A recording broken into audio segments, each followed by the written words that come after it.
हर एक सरकार जब चुनाव से पहले कैंपेन करती है तो यही कहती हुई नजर आती है कि कश्मीरी पंडित हमारे लिए प्रायोरिटी हैं।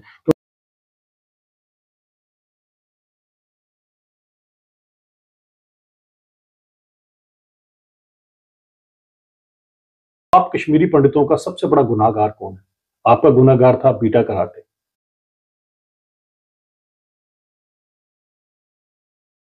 आपका गुनाहगार था यासीन मलिक और शबीर शाह।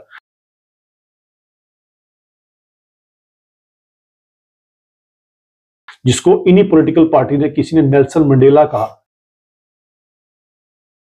किसी ने गांधी कहा, और इनको अपने सिर पर उठाकर घूमते रहे। देखिए, आपने पीओजेके से शुरू किया। पीओजेके के जो रेफ्यूजी थे उनको पिछले 50-60 साल से आज तक क्या मिला? मुझे बता। 1 रुपया भी कभी किसी ने 2014 से अभी तक क्या मिला? अभी 5-5 लाख रुपया हर एक परिवार को, हर कुटुंब को मिला है। उससे ज्यादा ही पैसे और उससे ज्यादा ही कम से कम 24 सीटों की मांग कर रहे हैं। नहीं, देखिए, मांग तो उनका करना हक है, वो जिसके ऊपर मांग करें जरूर करें। मैं पीएचई डेली वेजर्स को कुछ नहीं अभी तक पक्का नहीं किया गया। बिल्कुल, मैं चलता हूं उसके ऊपर भी। कितने लोग रिटायर हो गए, अपने घर कुछ नहीं ले जा सके। कुछ लोग तो काम करते करते कोविड में उन्होंने इतनी सेवाएं दी। बिल्कुल उसके ऊपर आऊंगा। देखें, क्योंकि 2014 की बात करें, उससे पहले जब जनता को संबोधित करने के लिए प्रधानमंत्री नरेंद्र मोदी यहां पर आए थे तो उन्होंने साफ तौर पर सबसे पहले कश्मीरी पंडित्स को प्रायोरिटी पे रखने की बात की। मगर आज तक कोई भी सरकार ऐसी सफल नहीं हुई जिन्होंने कश्मीरी पंडित्स को अपने रूट्स में वापस भेजा। जम्मू कश्मीर में चुनावों की बात करें तो जम्मू कश्मीर की जनता जो है वो चुनावों को लेकर काफी ज्यादा इंतजार करती हुई नजर आ रही है। हर एक लीडर जो जम्मू कश्मीर में सियासत में है वो यही मांग करता हुआ नजर आ रहा है कि आखिरकार जम्मू कश्मीर में चुनाव कब होंगे। इसी सिलसिले में हमारे साथ कन्वर्सेशन में मौजूद हैं जम्मू कश्मीर भाजपा से प्रवक्ता जम्मू कश्मीर के अभिजीत जसरोटिया जी। अभिजीत जी, पहले तो आपका बहुत बहुत स्वागत। धन्यवाद। अभिजीत जी, बात करें, मैं political parties, opposition political parties के लीडर्स की बात नहीं करूंगा, आम जनता की बात करूंगा कि क्योंकि सवाल उनका है कि जम्मू कश्मीर में चुनाव क्यों नहीं हो रहे हैं। नहीं जी, देखिए, चुनावों के संदर्भ में अगर आप बात करते हैं तो मुझे लगता है 5 अगस्त 2019 के बाद जितने चुनाव यहाँ पर, जिस तरह के चुनाव यहाँ पर हुए हैं, वो पिछले 50-60 साल से कोई चुनाव नहीं हुए। तो 60-70 साल से मुझे लगता नहीं कभी किसी ने किसी को पूछा कि आपने पंच सरपंच के चुनाव क्यों नहीं करवाए। मुझे लगता नहीं कभी किसी ने पूछा कि बीडीसी डीडीसी नाम की कोई चीज भी होती है, किसी को इस चीज का पता भी नहीं होगा। तो मुझे लगता है कि वो जनता शायद नहीं पूछ रही है, पूछ चंद पॉलिटिकल पार्टीज लग रही हैं जिनको आउट ऑफ पावर आज रहने की आदत नहीं है। बिना पावर के जो वो तिल मिला रहे हैं उसके कारण ये क्वेश्चन पूछते हैं। तो मैं उनको बताना चाहता हूं कि चुनावों का मतलब जो होता है कि सबसे पहले पंच सरपंच की नींव डाली जाए, उसके ऊपर फिर बीडीसी डीडीसी की दीवारें खड़ी की जाए, उसके ऊपर फिर एमएलए की छत डाली जाती है। तो बाकी सब कुछ खड़ा हो गया, अब छत डालना बाकी है, तो बहुत जल्दी छत भी डल जाएगी। इन चुनावों को जो लोग चुनाव नहीं समझते, मैं उनकी पॉलिटिकल मजबूरी समझ सकता हूँ। मुझे वो भी याद है जब उमर साहब की पार्टी ने पंच सरपंच के चुनावों से बहिष्कार कर दिया था, पीडीपी ने बहिष्कार कर दिया था। वो क्यों बहिष्कार किया था, आज तक मैंने 10 बार उमर साहब से पूछा, महबूबा मुफ्ती साहिबा से पूछा, मुझे कभी जवाब नहीं आया। क्या ये लोग नहीं चाहते थे किसी गांव से उठकर कोई पंच सरपंच बने, फिर बीडीसी डीडीसी बने तो कल मुख्यमंत्री बन जाए? क्या महबूबा मुफ्ती साहिबा को ये लगता था कि मुफ्ती परिवार से ही सभी लोगों को हक है बनने का? एक आम गांव के रहने वाले किसी बिजबहाड़ा के लोगों का क्या उनका हक नहीं है इस कुर्सियों के ऊपर? आज तक आपने 60 सालों से लोगों के साथ ऐसी नाइंसाफी क्यों की? मुझे जब इसका जवाब दे लेंगे तो फिर इनके सवाल का भी मैं जरूर जवाब दूंगा। चुनाव की बात आपने कर दी। धारा 370-35 से जब हटाया गया जम्मू कश्मीर से 5 अगस्त 2019, आपने भी कहा अभी, तो क्या लगता है कितना तोहफा जो है उसके हटने से जम्मू कश्मीर की जनता को भाजपा ने दिया? देखिए विनीत जी, सैकड़ों ऐसे कानून थे जिसके कारण हमारे जम्मू कश्मीर की जो जनता का उत्पीड़न था। हमारे यहाँ पर मैं सबसे पहले उन्हीं की बात करूंगा जो बेचारे सबसे पीछे पसमानदा और सबसे दुखी रहे। मैं वाल्मीकि समाज की बात करूंगा, जिनके साथ इन्होंने एक षड्यंत्र के चलते नेशनल कॉन्फ्रेंस ने पंजाब से उठाकर इन्हें लाया और इनको ये प्रॉमिस किया गया था कि हम आपको यहाँ का परमानेंट रेजिडेंट बनाएंगे, और 30 साल तक केवल और केवल उन्होंने उनकी गंदगी साफ की और बड़ी हॉनेस्टी से उन्होंने उनकी गंदगी साफ की है। लेकिन इन्होंने अपनी हॉनेस्टी नहीं दिखाई। उनके बच्चे बच्चियां पीएचडी कर गए लेकिन केवल और केवल सफाई कर्मचारी की नौकरी कर सकते थे। ऐसी कुछ नाइंसाफी हमारे यहाँ की बच्चियों के साथ हुई कि हमारे जम्मू कश्मीर की बच्ची अगर हिंदुस्तान में कहीं और शादी करती थी तो अपने बाद वालिद की प्रॉपर्टी से बेदखल कर दी जाती थी, लेकिन पाकिस्तान से उठकर कोई आती थी वो पूरी तरह से हक रखती थी यहाँ पर प्रॉपर्टी का। इस तरह की नाइंसाफी हमारी बच्चियों के साथ, हमारी बहनों के साथ यहाँ पर किया गया, वो भी 370 की आड़ में ही इन्होंने किया है। गोरखा समाज के साथ वेस्ट पाक रेफ्यूजीज अपने ही देश के अंदर, कितना बड़ा गुनाह होगा कि अपने ही देश में रहकर वो लोग यहाँ पर एक एलियंस की जिंदगी यहाँ पर बिताते रहे, उनकी तरफ कभी किसी ने ध्यान दिया? वो 370 की आड़ में ही सब कुछ होता रहा। कई तरह के ऐसे कानून थे यहाँ पर जो यहाँ पर नाफिज नहीं हुए थे, सिर्फ और सिर्फ इसी 370 के चलते। तो मुझे लगता है जिन लोगों को रिलीफ इससे मिला और आम जनता को यहाँ पे रिलीफ मिला है, वो काफी खुश हैं। परेशान वो बेचारे हैं जिनके 60 साल के रिपोर्ट कार्ड के ऊपर केवल और केवल शून्य शून्य ही नजर आता है, उनको परेशानी जरूर होगी क्योंकि चीजें बदलना शुरू हो गई। अब आपको लोगों के बीच में जाकर काम करना पड़ेगा। अब काम चला गया, वो टाइम चला गया, ये अब्दुल्ला परिवार से है तो उसे वोट डाल दो, ये मुफ्ती परिवार से है तो इसका जन्मसिद्ध हक बनता है आपके वोट के ऊपर, ये अगर किसी गांधी परिवार के रिश्तेदार से है तो उसका हक बनता है। वो हक जो है वो खत्म हो गया। वो जो पेटेंट राइट, जो मोनोपोली थी, इनकी खत्म हो गई 370 के बाद। आज एक गांव से उठकर कोई भी इंसान वो भी आगे आ सकता है, कोई भी मुख्यमंत्री बन सकता है। विनीत जी, आप भी बन सकते हैं और कोई भी बन सकता है। ये है 370 ने जो हमें दिया। तो शून्य की बात की आपने, उन जिनके पास शून्य है, क्या आपका कहने का ये मकसद था कि जम्मू कश्मीर की जनता जो है वो अव्वल नंबर पे है? बिल्कुल, सबसे पहले तो पब्लिक होती है जी, पब्लिक है, सबसे ऊपर पब्लिक होती है। और हमारी भारतीय जनता पार्टी का तो जो स्लोगन ही कुछ ऐसा, सर्वप्रथम देश। जब आप सर्वप्रथम देश की बात करते हो तो देश किससे बनता है? देशवासियों से बनता है। इसीलिए हमारे लिए पब्लिक सबसे पहले आती है, उसके बाद पार्टी और लास्ट में अपना आप आता है। हम ही लोग पब्लिक की बात कर सकते हैं, ये लोग तो परिवार के ऊपर कभी उठे नहीं आज तक। भले आप यहाँ की लोकल पोलिटिकल पार्टीज को ले लें, आप इनके 60 साल का निकाल के देख लीजिएगा, इनके कितने लोग, उसके अंदर भी पक्षपात देखिएगा। जो एमएलए से मंत्री बने हैं वो कौन किसके रिश्तेदार थे, ये भी एक आंकड़ा उठा के देखने वाली बात है।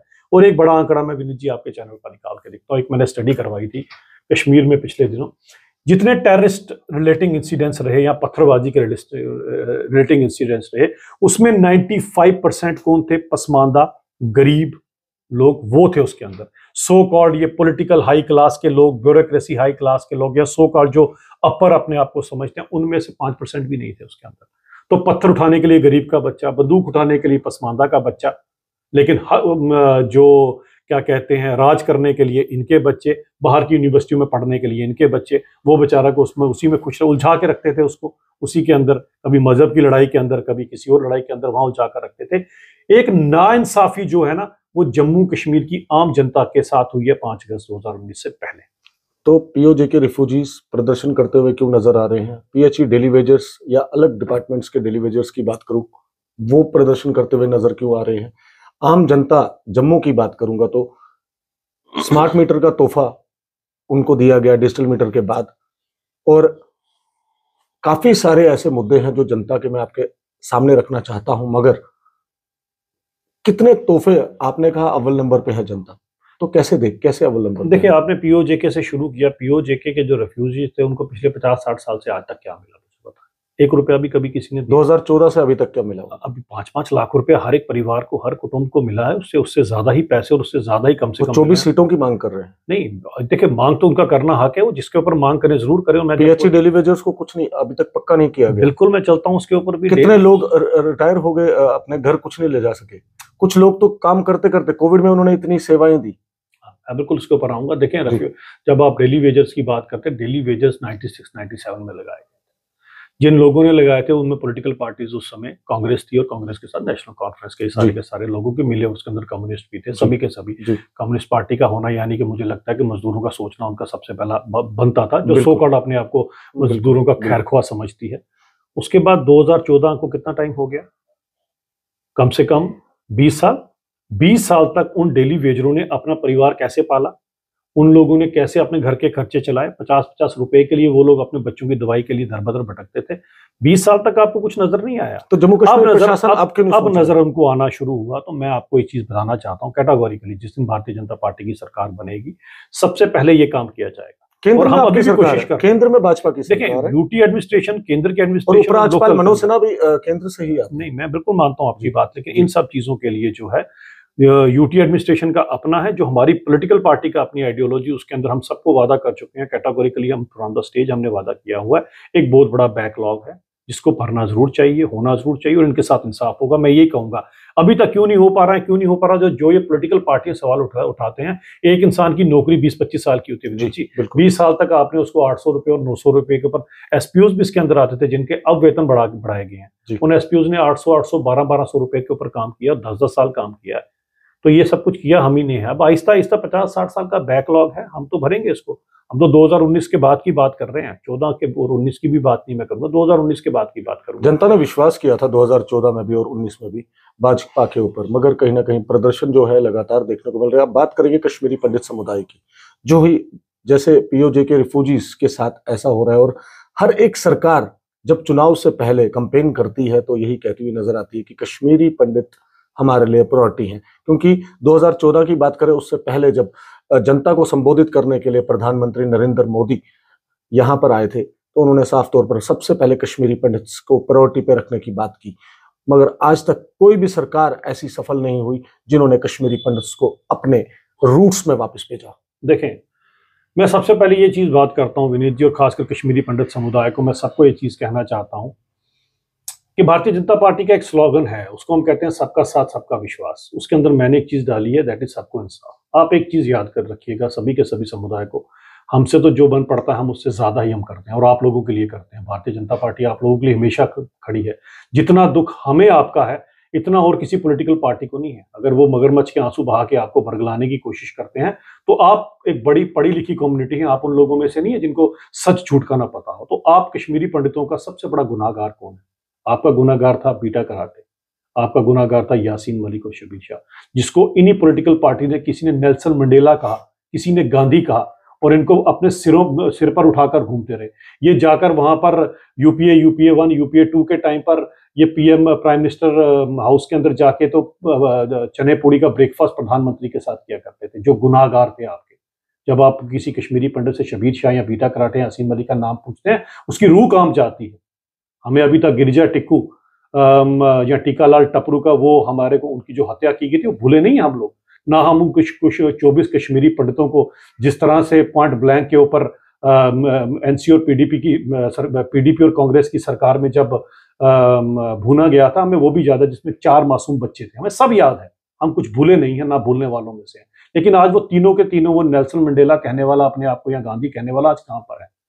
आज सलाखों के पीछे धरे हुए हैं।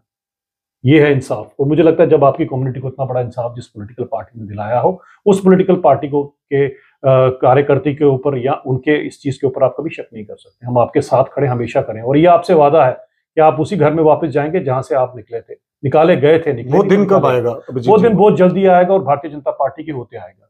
वो दिन इसी तरह से आएगा। 33 साल हो चुके हैं अपने ही देश में एक माइग्रेंट कहलाते हुए, डिस्प्लेस कश्मीरी पंडित माइग्रेंट्स कहलाते हुए। बिल्कुल दुख है विनीत जी, मुझे आपसे ज्यादा दुख है। मेरे जितनी ज्यादा कश्मीरी पंडितों के साथ क्लोजनेस है, मैं तो पढ़ा हूं, मैं तो अपना गुरु मानता हूं। तो जितना मेरे को दुख है, मैं नहीं कहूंगा होगा लोगों ने मुझसे ज्यादा, बीइंग ए नॉन कश्मीरी, जितना दुख कश्मीरी पंडितों को उतना शायद किसी को नहीं होगा। और बड़े जल्दी ये चीजें होगी, जिस तरह से वो 3 अंदर किए हुए हैं, इस तरह से आप लोग भी अपने घर के अंदर वापस जाओगे, और ये जरूर जाओगे। और इसी भारतीय जनता पार्टी की सरकार के होते ही जाएंगे। थोड़ा समय जरूर लग रहा है, हम मानते हैं इस चीज को, समय जरूर लग रहा है, लेकिन इंसाफ जरूर होगा। ये आप मेरे से यहाँ से एक वादा लेकर चल सकते हैं। तो क्या लगता है आपको, जिस तरीके से उपराज्यपाल मनोज सिन्हा ने एक बयान दिया, उसमें साफ तौर पर कहा कि कश्मीरी पंडित्स को कश्मीर घाटी में सस्ते दामों पर जमीन दी जाएगी, अब कश्मीरी पंडित समुदाय को अपनी ही जमीन खरीदनी पड़ेगी? नहीं, देखिए, इसके अंदर है डिस्ट्रेस प्रॉपर्टी एक्ट है, जिस किसी ने बेचारे ने मजबूरी के चलते, और कई ऐसे केसेस मैंने खुद सॉल्व करवाया हुआ है। कई ऐसे मेरे दोस्त जिनकी प्रॉपर्टी के ऊपर उन्होंने देखा यहाँ कोई नहीं, लोगों ने कब्जा कर ली। कई मैंने प्रॉपर्टी है, मैं ज्यादा अपना नहीं करना चाहता हूँ, लेकिन मैं आज भी 11 नाम होंगे मेरे पास जो मैं आपको गिना के दे सकता हूँ कि मैंने, जब भी मैं कश्मीर में काम करता हूँ, मेरी प्रायोरिटी रहती है।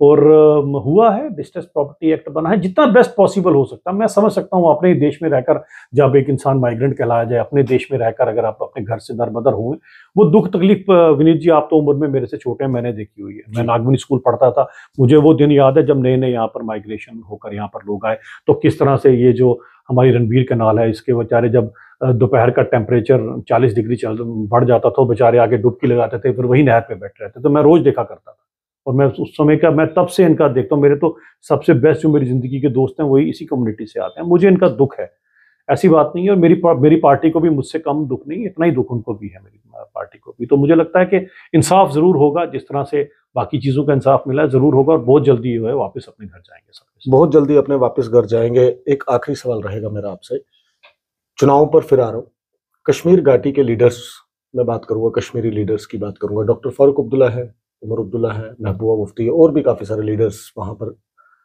सटे हुए हैं और काम कर रहे हैं। अब चुनाव की बात जब है तो उसको लेकर काफी ज्यादा बयान जो आ रहे हैं, डेवलपमेंट्स की बात करें तो नो डाउट जम्मू कश्मीर में काफी ज्यादा डेवलपमेंट हुई 2014 या 2019 के बाद।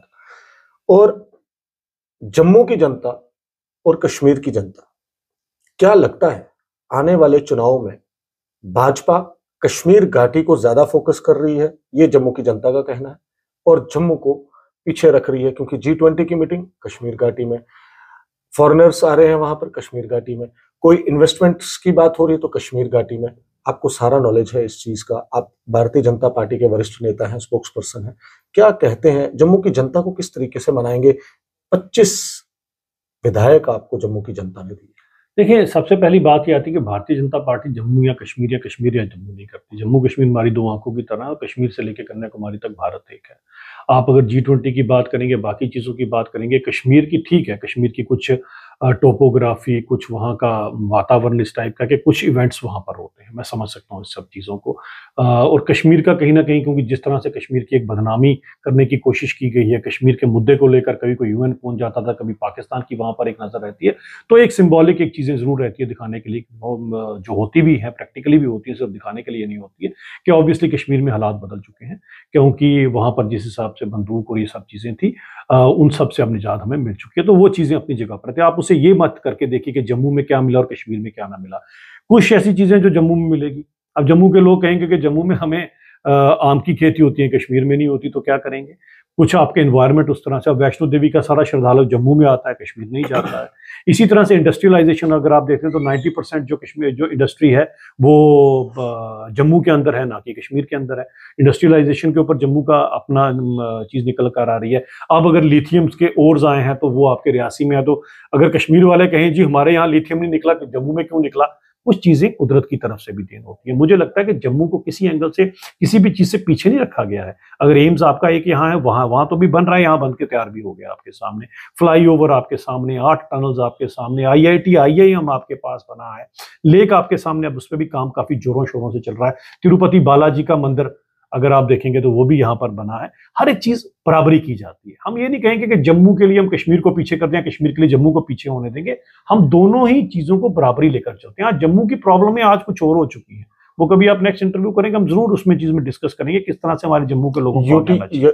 ये केंद्र शासित प्रदेश जो है ये बन चुका है जम्मू कश्मीर, तो क्या लगता है वो जो कानून है वो यहाँ पर लागू हो चुके हैं जो केंद्र शासित प्रदेश में होने चाहिए? देखिए, मैक्सिमम तो हो चुके हैं। अब कुछ उसमें क्योंकि हमारा जश्न मनाया जा रहा है, देखिए कुछ कि आज तीसरा UT जब से बनी है, आज तीसरी सालगिरह है उसकी, तो कितने कानून हैं जो अभी तक लागू हैं? देखिए, मैक्सिमम जो थे, जिस कानूनों से हम लोग वंचित थे, वो सबके सब हमारे यहाँ पर लग चुके हैं। कुछ कानून अभी होंगे क्योंकि उसके अंदर जब यहाँ पर रीऑर्गेनाइजेशन एक्ट आया था, उस रीऑर्गेनाइजेशन एक्ट में कुछ अपने क्लॉजेस भी रखे गए थे, कुछ पुराने कानूनों को भी रिटेन किया गया था। जो अच्छे लगे हमारे को, उनको भी हम आगे लेकर चले हैं, ऐसी बात नहीं है। लेकिन मुझे लगता है कि जो कानून लोगों के फायदे के लिए होते हैं वो सबके सब यहाँ पर लग रहे हैं। कोई एक आधा नहीं लग रहा होगा तो उसमें भी मैं कह नहीं सकता हूँ, लेकिन मैक्सिमम जहाँ तक मेरा नॉलेज है, सब बेनिफिट पूरे का पूरा UT बनने के बाद जम्मू के लोगों को भी इतना मिला, इतना कश्मीर के लोगों को। बहुत बहुत शुक्रिया अभिजीत जी हमारे साथ अपना कीमती समय देने के लिए। इस समय हमारे साथ मौजूद हैं, आपके समक्ष रखा समीक्षा न्यूज नेटवर्क के माध्यम से अभिजीत जसरोटिया, जो कि भाजपा के वरिष्ठ नेता हैं और जम्मू कश्मीर के भाजपा के प्रवक्ता हैं। काफी सारे सवाल जवाब इनसे हमने किए जम्मू कश्मीर की जनता के बारे में, जम्मू कश्मीर में चुनाव होने के बारे में, और क्या कुछ डेवलपमेंट्स हुई, और कश्मीरी पंडित कब वापस अपनी जगह पर वापस कश्मीर जाएंगे उसके सिलसिले में। आपने पूरा इंटरव्यू सुना। इस इंटरव्यू में आपको क्या कुछ लगा, सुनने के बाद अपनी राय जरूर कमेंट बॉक्स में दीजिएगा। इस वीडियो को ज्यादा से ज्यादा शेयर करिएगा और पल पल की खबर और पल पल की अपडेट के लिए जुड़े रहिएगा समीक्षा न्यूज नेटवर्क के साथ। मेरे वीडियो जर्नलिस्ट और मुझे विनीत करलू को दीजिए इजाजत। नमस्कार।